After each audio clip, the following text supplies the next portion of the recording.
అత్యాచారానికి గురైన బాధిత వివరాలు బహిర్గతం చేస్తే 2 ఏళ్ల జైలు శిక్ష. ఇటీవల కోల్కతాలోని ఆర్జీకర్ మెడికల్ కాలేజీలో అత్యంత అమానుషంగా అత్యాచారానికి గురైన మహిళ డాక్టర్ ఘటనపై దేశవ్యాప్తంగా చాలామంది స్పందిస్తున్నారు. ఎంతోమంది నిరసనలు వ్యక్తం చేస్తున్నారు. ప్రభుత్వాలు, న్యాయస్థానాలు మాత్రమే కాకుండా సమాజం కూడా ఇటువంటి ఘటనలపై స్పందించడం చాలా అవసరం. అయితే ఇలాంటి అంశాలపై స్పందించేటప్పుడు బాధితురాలి గుర్తింపు బయటపడకుండా తగిన జాగ్రత్తలు తీసుకోవాలి అని ఇటీవల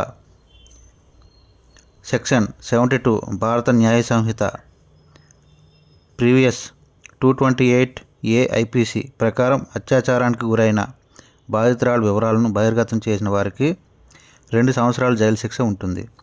కోల్కతా అత్యాచార బాధితురాలి ఫోటోలు, పేరు, ఇతర వివరాలన్నీ సామాజిక మాధ్యమాల్లో చాలామంది బహిర్గతం చేస్తున్నారు. అంతేగాక రంగారెడ్డి జిల్లా కోర్టు ముందు ఇటీవల ఒక న్యాయవాదుల సంఘం నిర్వహించిన కొవ్వొత్తుల ప్రదర్శనలో సైతం బాధితురాలి పేరుని బ్యానర్లలో ముద్రించి మరీ ప్రదర్శించడం, అందులో చాలామంది మహిళా న్యాయవాదులు కూడా ఉండడం బాధాకరం. అది కోర్టు ధిక్కరణ కూడా. ఈ నెల 16వ తేదీన కోల్కతా హైకోర్టు బాధితురాలి వివరాలను బహిర్గతం చేయడానికి వీలు లేదని స్పష్టం చేసింది.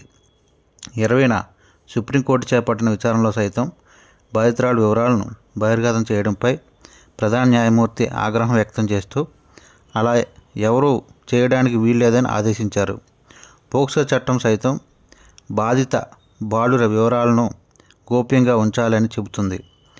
సంచలనం సృష్టించిన కఠువా గ్యాంగ్ రేప్ హత్య కేసులో ఆ నిందితులను అతిక్రమించిన పలు మీడియా సంస్థల మీద కూడా గతంలో ఢిల్లీ హైకోర్టు ఆగ్రహం వ్యక్తం చేసి సదరు వార్తలను ఉపసంహరించుకోవాలని ఆదేశిస్తూ భారీ జరిమానాలు కూడా విధించింది. లైంగిక దాడికి గురైన బాధితురాలు లిఖితపూర్వకంగా తన అంగీకారాన్ని తెలిపితే తప్ప బాధితురాలు వివరాలను బహిర్గతం చేయకూడదు. బాధితురాలు ఒకవేళ మరణించినా లేదా ఆమెకు మతిస్థిమితం లేకున్నా కూడా ఆమె వివరాలు బహిర్గతం చేయడానికి వీలులేదు. ప్రత్యేక కారణాలు చూపిస్తూ కుటుంబ సభ్యులు న్యాయస్థానం ముందు దరఖాస్తు చేస్తే కేవలం కోర్టు మాత్రమే అలాంటి అనుమతిని ఇవ్వాలి అని చట్టం చెబుతుంది.